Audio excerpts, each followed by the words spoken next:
The planetary conjunction of Jupiter and Saturn contains information that requires adept knowledge on astronomy, which obviously the Zoroastrian priests possessed.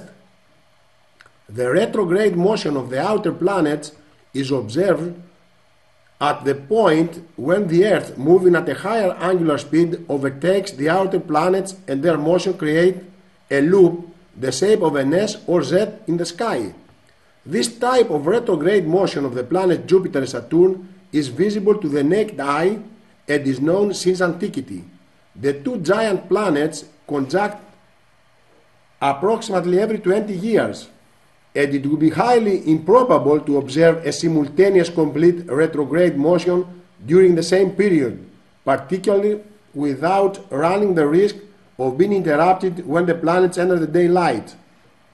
The conjunction of Jupiter and Saturn occurred twice in the last BC century. The first one on the 9th of October 46 before Christ, and the second one on the 30th of June 26 before Christ. On the 19th of November 27 BC, something unique happened in the constellation of Leo. The retrograde motion of Jupiter and Saturn started very close to Regulus Alpha Leonis, the brightest star of the Leo constellation. This event helped the Magi to comprehend completely the retrograde motion of the two giant planets, since they used the constant Regulus as reference point. The conjunction of Jupiter and Saturn finally occurred on the 30th of June 26 BC, near the star Regulus or Basiliscus or Corleonis, the total decoding and justification. Jupiter, the planet of Messiah according to the Jewish tradition, in conjunction with Saturn, the planet of the Jewish people, was hosted in the constellation of Leo, the constellation of the King, next to the star Regulus, the star of Messiah. This must have been a clear sign for astrologers and mystics who could not overlook the great symbolism. Regulus helped the Magi to study the retrograde motion of the planets from 27 BC to 26 BC, thus preparing them for the very next conjunction of the planets, the unprecedented one in 7 BC. The conjunction of the three consecutive ones between Jupiter and Saturn occurred in the constellation of Pisces, Fish, on the 4th June 7 BC. The two planets had the same right ascension, 23 hours 31 minutes, and the angular separation during the conjunction was 1 grad 4 minutes. The plan of the solar system during the first conjunction, which occurred on the 4th June 7 BC. The angle with vertex the Sun is the triangle Earth-Sun-Jupiter, according to the planetary programs, was at that time exactly 90 degrees. The sky on the 14th of September 7 BC. This particular date has characterized the Great Conjunction as a unique one, holding a big secret for almost 20 centuries. The apparent motion of the Sun and planets, as recorded on the 14th September 7 BC, we can notice an astonishing heliocentric conjunction of Earth, Jupiter and Saturn, which gone unnoticed for almost 2012 years. The triple conjunction of Jupiter and Saturn in 7 BC was indeed quadruplicate, considering the participation of the Earth in the planetary pattern. The second conjunction occurred in the constellation of Fish on the 23rd of September 7 BC. The two planets had the same right ascension, 23 hours 20 minutes, and the angular separation during the conjunction was 1 degree 3 minutes. New planet of the solar system during the second conjunction, which occurred on the 23rd September 7 BC. Conjunction, which occurred in the constellation of Fish on the 4th December 7 BC. The two planets had the same right ascension, 23 hours 12 minutes, and the angular separation during the conjunction was 1 degree 8 minutes.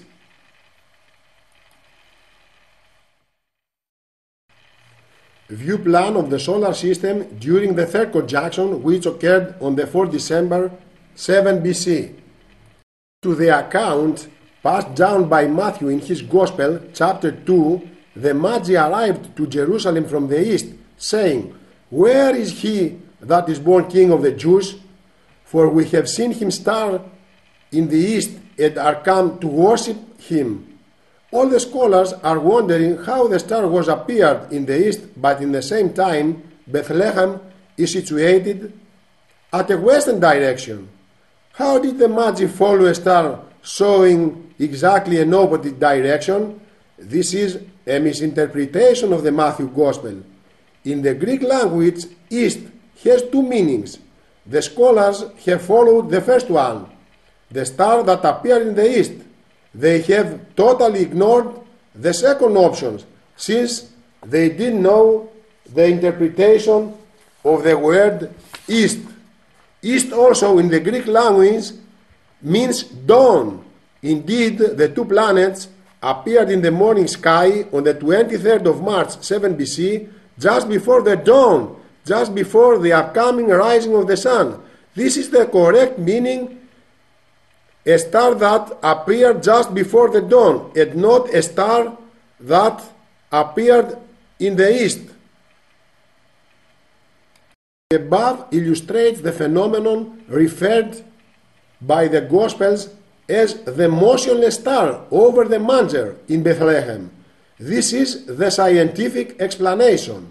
The end of the retrograde motion of both Jupiter and Saturn, and the simultaneous crossing of the Bethlehem's meridian at 1930 on the 20th of November 7 BC.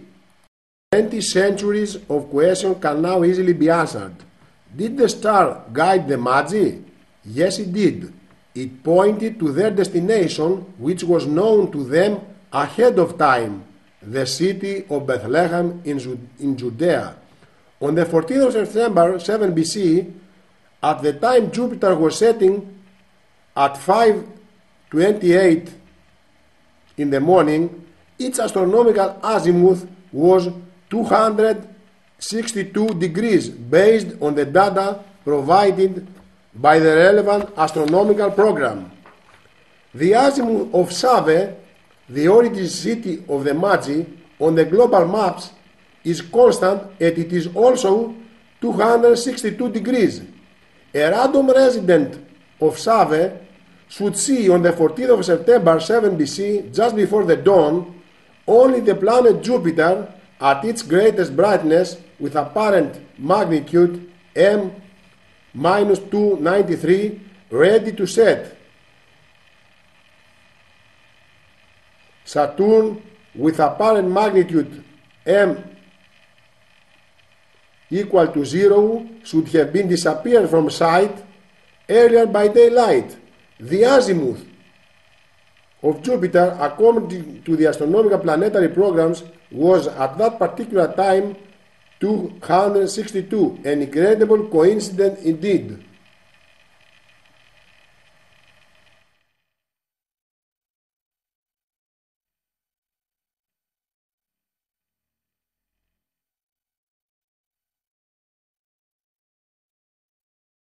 The journey from Save to Bethlehem, a distance of approximately 1,600 kilometers along the Silk Road, the transcontinental highway of that era. They probably joined a passing-by caravan to carry them safely from Persia alongside the Silk Road through Baghdad and the Syrian desert to Jerusalem. Such a caravan would normally cover the distance within 2 months. The above graph has been created with the program Chart Wizard of Microsoft Excel. As axis X is used the number of conjunctions, and as an axis Y the time between the conjunction, which oscillates from 18.80 years to 20.60 years. one can easily observe that the oscillation of a simple conjunction is a periodic phenomenon repeated every 120 years. Please note the clear formation of the letter M, the first letter of the word Messiah. Even when in a table with the simple conjunction of Jupiter Saturn we insert a triple one, and if we consider only the date of the first conjunction and ignore the second and the third one, consecutive ones, then the graph continues to show infinitively the letter Me, the first letter of the word Messiah. According to the database of Redshift 5, the planetary program, the very next heliocentric conjunction, East Zephyr, similar to the one of 7 BC, will occur in 7879 Anno Domini at the boundaries of the constellation of Sagittarius and Ophiuchus. But though it is a heliocentric one, it will not have the unique characteristics of the great conjunction of 7 BC, Jupiter at his perihelion, highest apparent magnitude, etc. The plan of the heliocentric conjunction is similar to the one of 7 BC that will occur around the year 2,500,000 years Anno Domini. This will be the next one hosted in the constellation of Christianity, the Pisces constellation, with almost the same characteristics as of the 7 BC conjunction. It is pretty obvious that the unprecedented conjunction of Jupiter and Saturn occurred only one time in the history of our solar planetary system, when Jesus Christ was born.